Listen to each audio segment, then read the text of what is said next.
कोयटा में रमज़ान से कबल ही अशिया खुर्दोनोश और सब्जियों की कीमतों में बेहद इजाफा देखा जा सकता है।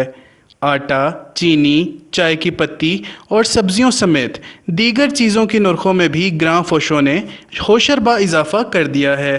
बढ़ती हुई महंगाई के पेश नज़र कोयटा की आवाम का कहना था कि रमज़ान जैसे ही आता है तो हमारे दूसरे ममालिक में चीज़ें सस्ती और उनके पैकेजेस और ये जो गैर मुस्लिम ममालिक हैं, ये मैं उनकी बात कर रहा हूँ। हमारे जो मुसलमान हैं वो सबसे पहले जो है कोशिश करते हैं कि रमज़ान में जो है चीज़ें महंगी हो, स्टॉक कर लेते हैं हर चीज़। अब सबसे पहले ज़रूरत की चीज़ हमारे यहाँ पर जो है ऑयल है, वो ऑयल जो है वो सबसे पहले जो है इसकी स्टॉक कर लेंगे।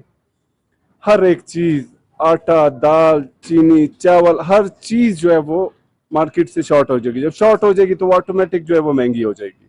हुकूमत से यही मुतालबा है कि अपने यूटिलिटी सोर्स पर जो है वो फोकस करें ताकि आवाम को जो है रिलीफ मिले। रमजान में हर चीज़ पहले गोभी 100 रुपया था, अभी 150 रुपया पहुँच गया।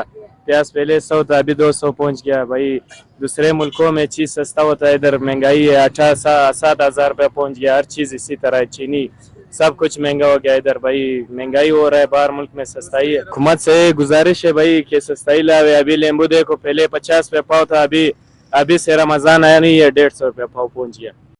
कोयटा में प्याज 5 किलो 750 रुपये, आलू 5 किलो 250 रुपये में फ़रोख्त हो रहा है। इसी के साथ साथ दूध और दही की कीमत में भी कमी नहीं हुई, बल्कि दूध 40 रुपये महंगा हो चुका है।